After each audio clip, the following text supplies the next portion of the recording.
dropping it in. Hey everyone, it's Sal and Bart here, and we're back with a crispy, toasty new video. Today we're going to be talking about phone photography. Now, one thing that we've learned as photographers and videographers, even in the field, is the best gear is that which you have with you. There's no point having the best lens, 1DX Mark III sitting at home if you can't grab that shot right there and then.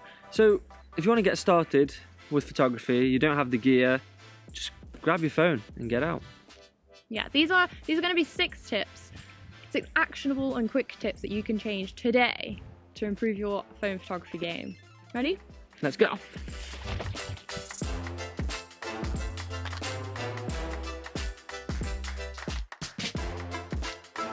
So first things first, before you go out shooting with your phone, don't forget to clean your lens. These things are gross. They live with us constantly. So get a soft cloth and just clean off your lens and your photos will just look so much better.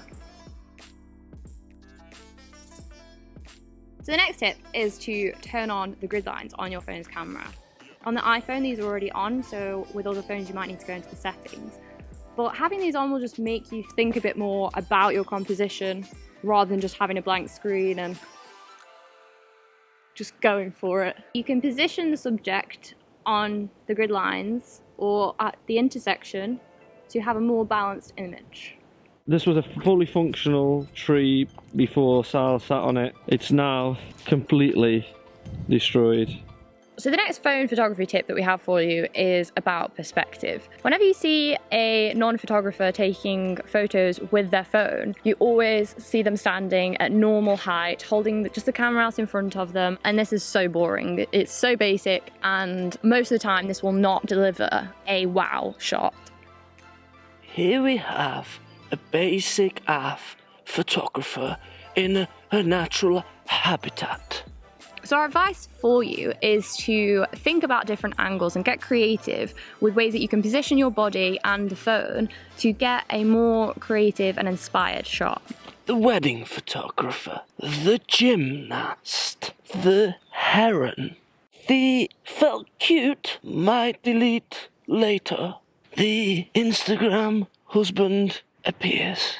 One of the simplest things that I do to improve my landscapes or just to get a more interesting angle, I flip my phone around. This can give you a really interesting and dynamic look.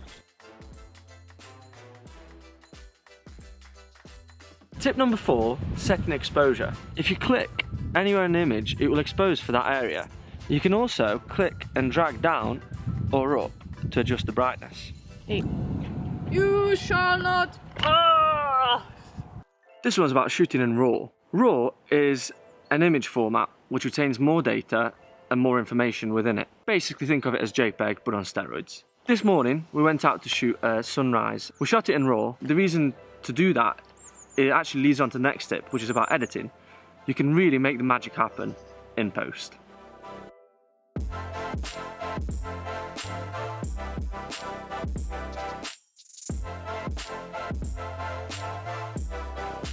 Three hours later.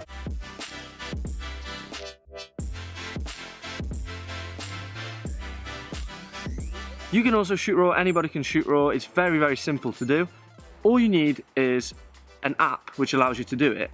There are some free apps out there, including probably the best one, Lightroom CC. So you use this instead of your standard camera, and in there you can select to shoot in RAW.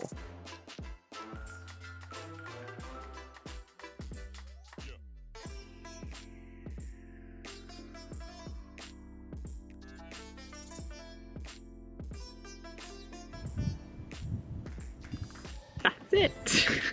Bye. Recording? Probably. iPhone or Samsung or Huawei. Huawei. Huawei. Take 2 seconds, it's nothing complex, but it's going to make your photos lit. We can't keep saying lit in every video. All right, We're then. not 12. We're not road men.